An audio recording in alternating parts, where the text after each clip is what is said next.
नमस्कार। कोरोना का रोना सिर्फ भारत का नहीं, करीब करीब विश्वव्यापी हो चुका है। आइए तो जानते हैं ये कोरोना का क्या कर सकते हैं हम। कोरोना से तो बचेंगे ही, लेकिन इसके पहले से जो अनेक बीमारियां जो हमारे साथ थी उससे भी छुटकारा पा ले। मैं Pradeep Shah new diet system का प्रमोटर और मोटिवेटर हूँ। मुंबई निवासी हूँ। ये न्यू डाइट सिस्टम आपको अखंड स्वास्थ्य, सुख और आनंद देने की शक्ति है उसमें, और बहुत ही प्रैक्टिकल और आसान तरीके से आप इसको समझ के कर सकते हैं। न्यू डाइट सिस्टम प्रकृति के नियम पे आधारित है। हमारा मानना है कि स्वास्थ्य हमारा जन्मसिद्ध अधिकार है। प्रकृति ने हमें बनाया है और प्रकृति ने हमें स्वस्थ रहने की पूर्ण व्यवस्था की है। खोया हुआ स्वास्थ्य हम पा सकते हैं। हमें बीमारियों से, दवाइयों से और दुखों से छुटकारा पाना है इस साधना से। आज कोरोना वायरस के भय के कारण संपूर्ण भारत लॉकडाउन में गया है।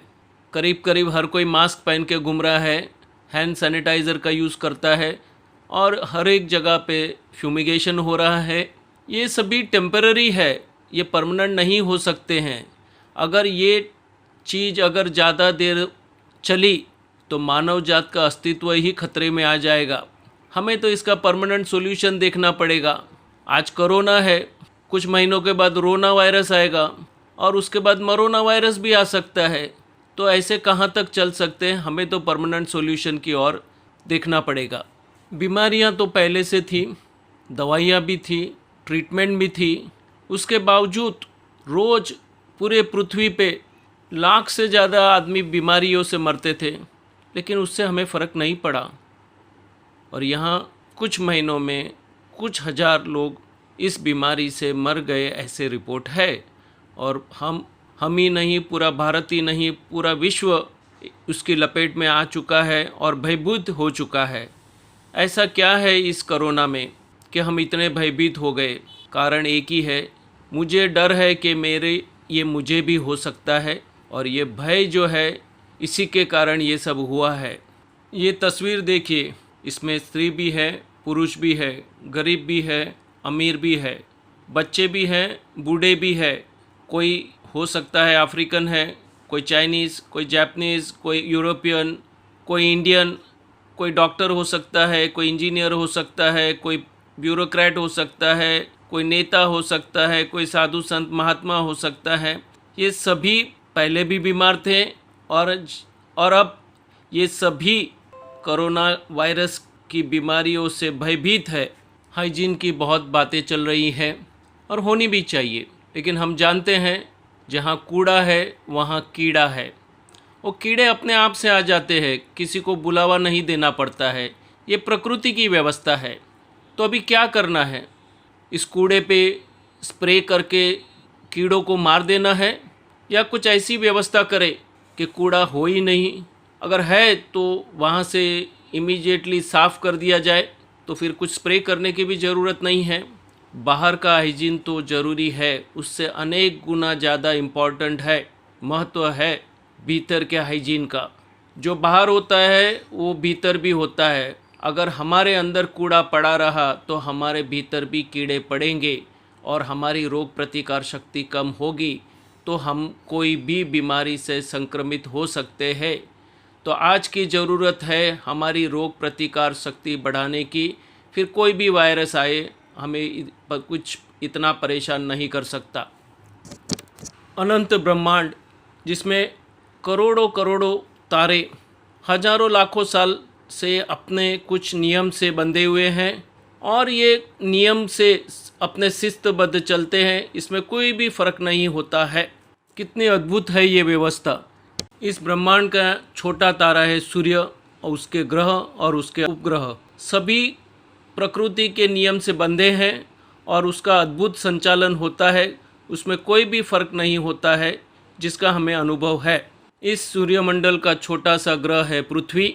शास्त्रों के अनुसार इस पृथ्वी ग्रह पे 84 लाख भिन्न भिन्न प्रकारों के जीवों की उत्पत्ति हुई है। कुछ जीव पानी में रहते हैं, कुछ जीव पानी के ऊपर, कोई जीव ज़मीन के नीचे, कुछ जीव ज़मीन के ऊपर, कुछ जीव हवा के ऊपर। प्रकृति ने इन सभी जीवों की पूर्ण व्यवस्था की है। वो क्या खाएंगे, कैसे बड़े होंगे, कैसे उनका बचाव करेंगे, कैसे उनका अंत होगा। तो जन्म से लेके अंत तक की पूर्ण व्यवस्था है और सभी जीव स्वस्थ ही रहते हैं और कभी बीमार हो भी जाते हैं तो प्रकृति के नियम के अनुसार वो अपने आप को ठीक भी कर लेते हैं। उनको कोई डॉक्टर या दवाई की ज़रूरत नहीं है। मनुष्य जो सबसे उत्कृष्ट जीव है, सबसे ज़्यादा बुद्धिशाली जीव है, जिसने सबसे ज़्यादा दवाइयाँ बनाई है, सबसे ज़्यादा डॉक्टर दिए हैं, सबसे ज़्यादा अस्पताल बनाए हैं, वो सबसे ज़्यादा बीमार है। कारण क्या है? इतनी व्यवस्था करने के बाद भी वो बीमार है। कारण सिर्फ एक ही है, उसने प्रकृति के नियम तोड़े हैं और उसकी सज़ा है बीमारी।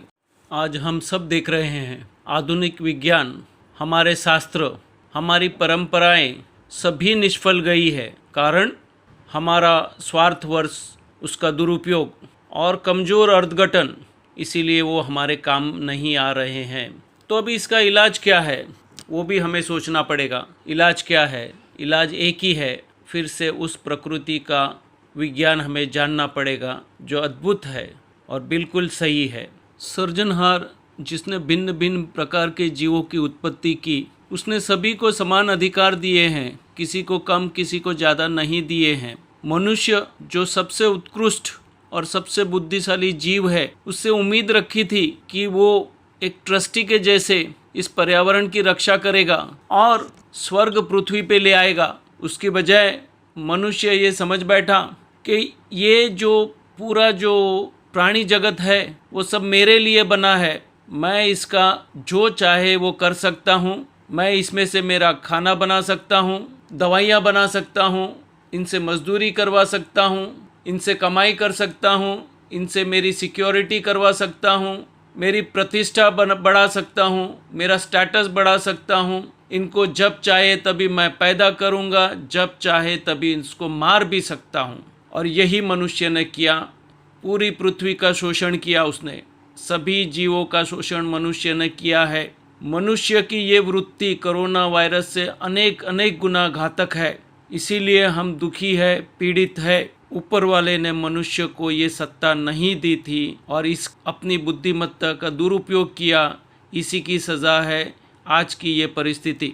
सभी जीव अपना प्राकृतिक खुराक खा के स्वस्थ रहते हैं। अगर मनुष्य भी अपना प्राकृतिक खुराक लेगा तो स्वस्थ तो रहेगा ही, साथ में सुख और आत्मिक आनंद की भी अनुभूति करेगा। लेकिन मनुष्य अप्राकृतिक खुराक ले रहा है, उसके कारण बच्चे, जुआन, वृद्ध सभी बीमार हैं और उनकी काफ़ी दुखद मृत्यु होती है। समाधि मृत्यु का तो किसी को अनुभव ही नहीं होता है।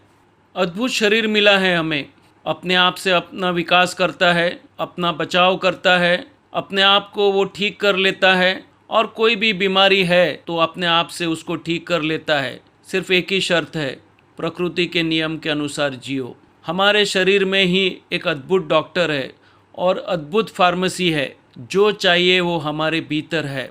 अगर हम अज्ञानता के वश बाहर का सपोर्ट लेंगे तो भीतर की व्यवस्था बंद हो जाएगी और हमें जो लाभ मिलना चाहिए वो नहीं मिल सकेगा और हम बीमारी वश हो जाएंगे और अकाल मृत्यु को पाएंगे। बीमारी अनेक, कारण एक, शरीर में एकत्रित हुआ विष द्रव्य जो शरीर बाहर निकाल नहीं सकता है और फिर वो शरीर में फैल जाता है। शरीर में मल एकत्रित होने के 4 मोटे मोटे कारण है। पहला, अप्राकृतिक भोजन और अप्राकृतिक जीवनचर्या। दूसरा, मल विसर्जन न होने के बावजूद भी खा करना। तीसरा, भूख न होने पर स्वादवश खाते ही रहना। और चौथा मोटा कारण तनाव, जो आज बच्चों से लेके बूढ़ों तक सभी में दिखाई देता है। हमारा भौतिक शरीर 5 महातत्वों से बना है, जल, अग्नि, वायु, आकाश, और हमारा खुराक भी इसी 5 महातत्वों से बना हुआ है। हमारा शरीर अल्कलाइन डाइट यानी क्षारीय खुराक के लिए बना है। अगर हम ये खुराक लेते हैं तो स्वस्थ रहना बहुत ही स्वाभाविक है। अगर कोई कारण से अगर हम बीमार हो जाते हैं तो बड़ी आसानी से हम स्वस्थ हो जाएंगे। हमारा शरीर एसिडिक खुराक यानी तेजाबी खुराक के लिए बना नहीं है। उसके बावजूद स्वादवश या अज्ञानतावश अगर हमने ये खुराक लिया है तो आप देख सकते हैं ये चित्र में कि शरीर का कोई भी अंग बीमार हो सकता है, इसीलिए एसिडिक खुराक हमें नहीं लेना है या कम लेना है। हरी सब्जियां, पत्ते और फ्रूट्स ये अल्कलाइन यानी क्षारीय खुराक में आते हैं, इसका हमें ज़्यादा से ज़्यादा सेवन करना चाहिए। भिन्न भिन्न प्रकार के सलाद, स्प्राउट्स हमारे रेगुलर डाइट में हम ले सकते हैं। हमें लोकल मार्केट में जो रीजनल, सीजनल, इजीली अवेलेबल चीज़ मिलती है उसी का ही यूज़ करना चाहिए। ऑफ सीज़न वाली चीज़ें लेने की कोई ज़रूरत नहीं है। नॉनवेज, दूध और डेयरी प्रोडक्ट्स, चाय और कॉफ़ी, शराब, सोडा और पैक्ड फ्रूट जूसेस, चॉकलेट, अनाज और दालें, शक्कर, गुड़ और मध ये सब एसिडिक कैटेगरी में आते हैं, इसका कम से कम यूज़ हमें करना है। वेजिटेबल जूस और कुछ फ्रूट्स अल्कलाइन कैटेगरी में आते हैं, उसका अधिक से अधिक हमें यूज़ करना चाहिए। ज़्यादातर सभी जंक फूड एसिडिक कैटेगरी में आते हैं, इसका कम से कम यूज़ होना चाहिए। हो सकता है तो इसे अवॉइड करेंगे तो और भी बेटर है। कोरोना वायरस से बचने के लिए अपने खुराक में सलाद का ज़्यादा से ज़्यादा यूज़ कीजिए। फ्रूट और fruit juices, citrus fruit juices का इस्तेमाल बढ़ाइए, उसमें विटामिन सी होते हैं। नॉनवेज, दूध और डेयरी प्रोडक्ट का इस्तेमाल इमीडिएट बंद कर दीजिएगा। तेल, तली हुई चीज़ें, गेहूं और मैदे वाली आइटम का इस्तेमाल कम से कम कर दीजिएगा। पकाया हुआ भोजन भी कम कर दीजिएगा। ठंडी चीज़ें लेना बंद कर दीजिएगा। फ्रिज में से निकाली हुई आइटम बिल्कुल मत लीजिएगा। पीने के लिए गुनगुना पानी इस्तेमाल कीजिएगा और दिन में 2 या 3 बार नमक वाले गुनगुने पानी से गार्गलिंग कीजिएगा। ये विशेष ध्यान आपको रखना है। अब बात करते हैं हमारे शरीर में जमा हुआ पुराना मल कैसे निकालें।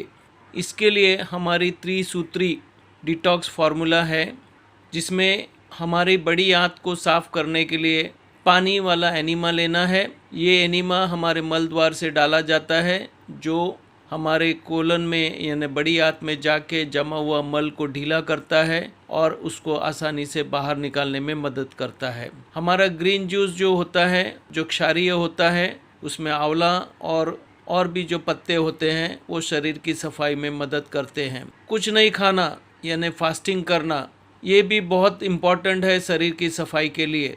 हम जब कुछ भी नहीं खाते हैं तब शरीर सफाई के काम में लग जाता है और शरीर में जो कचरा है उसकी सफाई बड़ी तेज़ी से शुरू हो जाती है।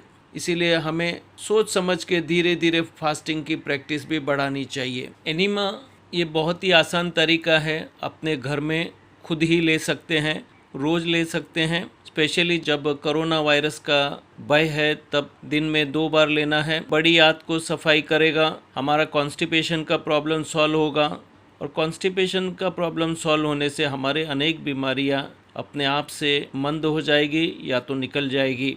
भिन्न भिन्न मुद्राएं दिखाई गई हैं। अगर आप 4 नंबर की मुद्रा में रहते हैं तो इसमें ज़्यादा पानी जा सकता है और ज़्यादा देर तक ठहर सकते हैं।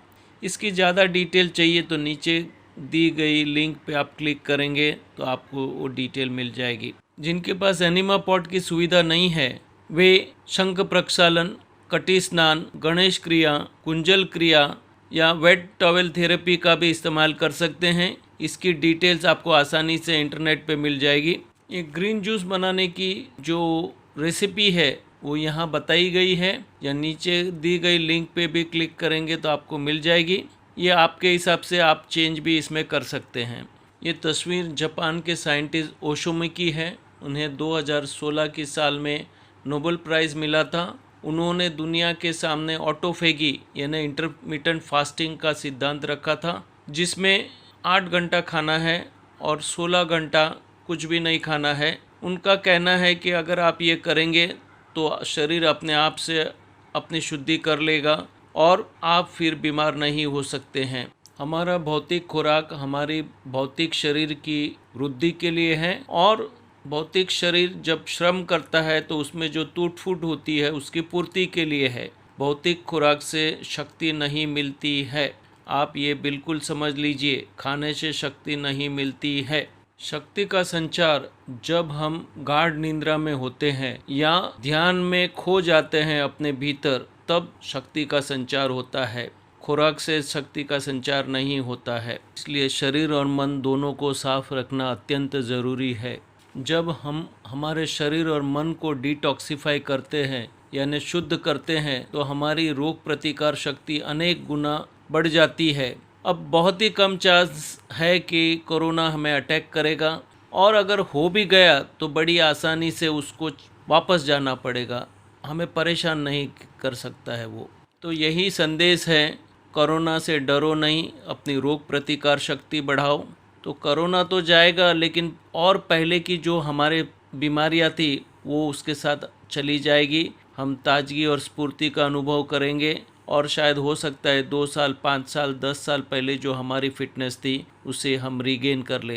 थैंक यू, धन्यवाद।